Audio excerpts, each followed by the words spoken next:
नमस्कार शेतकरी बंधू आणि भगिनींनो, आजच्या व्हिडिओमध्ये आपण ऊसामधील तण व्यवस्थापनाबद्दल जाणून घेणार आहोत. तण म्हणजे नको असलेली झाडं जी ऊसासोबत पाणी, पोषण द्रव्ये आणि सूर्यप्रकाशासाठी स्पर्धा करतात. योग्य नियंत्रण न केल्यास ही तणं ऊसाच्या उत्पादनात 30 ते 40% पर्यंत घट घडवू शकतात. दुबवण, ज्वारी आणि गाजरी गवत ही ऊसामध्ये आढळणारी सामान्य तणं आहेत. ही तणं वेगाने वाढतात आणि विशेषतः लागवडीपासूनच्या पहिल्या 90 ते 120 दिवसांत ऊसाच्या वाढीवर विपरीत परिणाम करतात. हा कालावधी ऊसासाठी सर्वात महत्त्वाचा असतो.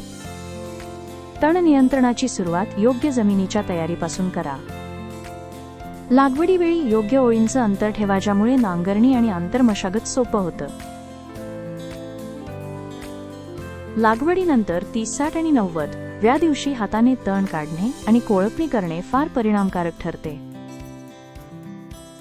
तसेच डाळीवर्गीय पिकांची आंतरपीक म्हणून लागवड केल्यास तणाचं प्रमाण नैसर्गिकरित्या कमी होतं.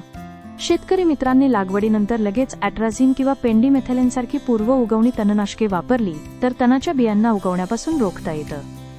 आधीच उगवलेल्या तणांसाठी 2,4-D सारखी तणनाशके योग्य पद्धतीने वापरता येतात.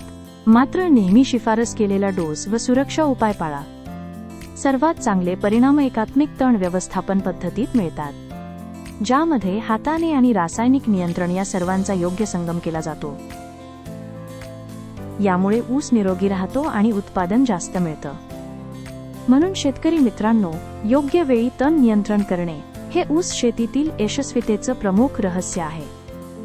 पुढच्या व्हिडिओमध्ये आपण माती चढवणे आणि खोडवा व्यवस्थापन याबद्दल जाणून घेऊ.